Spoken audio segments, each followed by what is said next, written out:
অনুরাগের ছোঁয়া আজকে পর্বে আমরা সবাই দেখতে পাবো দীপা সূর্যকে বলতে থাকে আপনি মরতে মরতে নিজে ভুলটা বুঝতে পেরেছেন, আপনি কি মারাত্মক ভুল করেছেন সেটা কি বুঝতে পেরেছেন? তারপরও আপনি চুপ করেছিলেন। আসলে আমরা কেউ নিজেদের মধ্যে নেই, কুমার আমাদের দুর্বলতার সুযোগ নিয়েছে। দীপা তারপর লাবণ্য ছবির সামনে গিয়ে দাঁড়িয়ে দাঁড়িয়ে বলতে থাকে এরপর থেকে আমরা কেউ কাউকে ভুল বুঝবো না মা, আমরা দুই বোন এই সংসারটাকে আগলে রাখবো, আমরা কলকাতার বাড়িতে ফিরে যাব। রত্না দেবী মনে মনে ভাবছে দীপা খুব চালাক, আমার সহজ সরল মেয়েটার মাথা মুড়িয়ে ওর কাছ থেকে সকল সম্পত্তি আদায় করে নেবে, সেই জন্য আমার দীপার উপরে নজর রাখতে হবে। অন্যদিকে ডক্টর যখন দেখতে পারে মিশকার পায়ে কোনো সেন্স নেই, তখন ডক্টর মিশকাকে বলে আমরা আপনার পায়ে একটা স্পেশাল লিকুইড অ্যাড করেছি, রিপোর্ট বলছে এটা কাজ করেছে, কিন্তু আপনি বলছেন এটা কোনো কাজ করেনি। তখন মিশকা বলে আমি নিজেও একজন ডক্টর,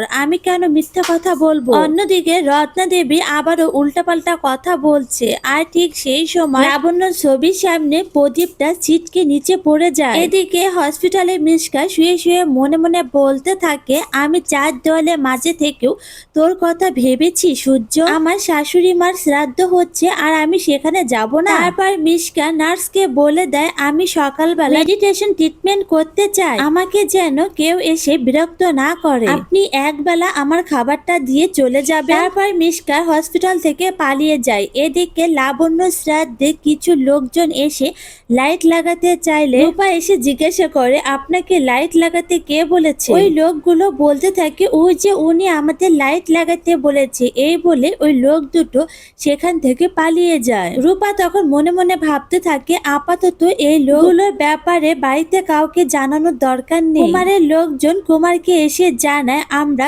ক্যামেরা ফিট করে এসেছি। তখন কুমার বলতে থাকে এবার কে কার শ্রাদ্ধ করে সেটা তোমরাও জানো না, আসলে তোমরা কেউ বাঁচবে না। এদিকে মিশকা এক গাদা ফুল নিয়ে লাবণ্য শ্রাদ্ধে এসে পৌঁছায়। মিশকা মনে মনে ভাবতে থাকে আমি ভিড়ের মধ্যে এমন ভাবে মিশে যাব যে তুইও ভাবতেও পারবি না। এদিকে রত্না দেবী মনে মনে ভাবছে এই বাড়িতে পাকাপাকি থাকার একটা ব্যবস্থা করতে হবে, তারপর দীপার উপর নজর রাখতে হবে।